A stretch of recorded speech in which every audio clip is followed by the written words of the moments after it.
আছে, আশঙ্কা আছে, তাতেও যদি বিএনপির অবস্থা এই হয়, তাই ক্ষমতায় গেলে কি হবে বুঝেন না? এই চাঁদাবাজরা যদি আবার ক্ষমতা আসে, এই দোকানদারি করতে পারবেন না, কেউ বাড়িঘর তুলতে পারবেন না, কোন ব্যবসায়ীরা টাকা নিয়ে রাস্তায় নামতে পারবেন না। কিন্তু তুমি ভেবেছো এটা 90 দশক, এটা 80 দশক, 70 দশকের মানুষ, এটা ভেবেছো সেই 71, 69, 70, 81, 77, ভেবো না এটা 81 এবং 77, এটা 2025।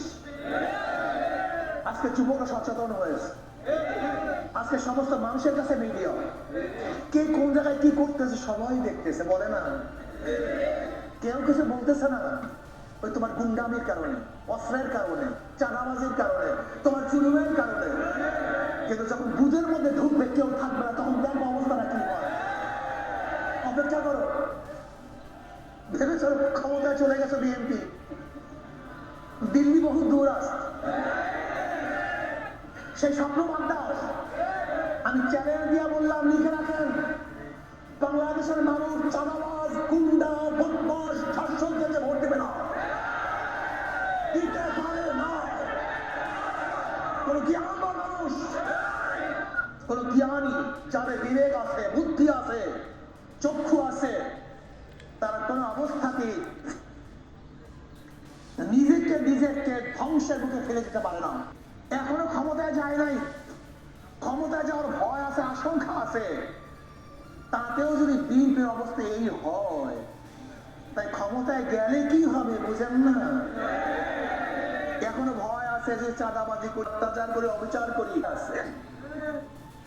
এই ভয় উপেক্ষা করে যাই কাজ করতেছে, যখন ভয় থাকবে না, তোমাদেরকে মাছির মতো মনে করবে, মশার মতো মনে করবে, মানুষকে মানুষ মনে করবে না।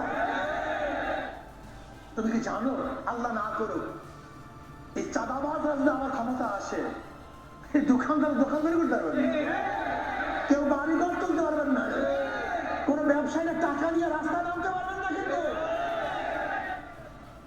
এখন নিজেদের বুকের মধ্যে নিজেরা ছুরি মারবেন কি মারবেন না, এই সিদ্ধান্ত আপনাদের।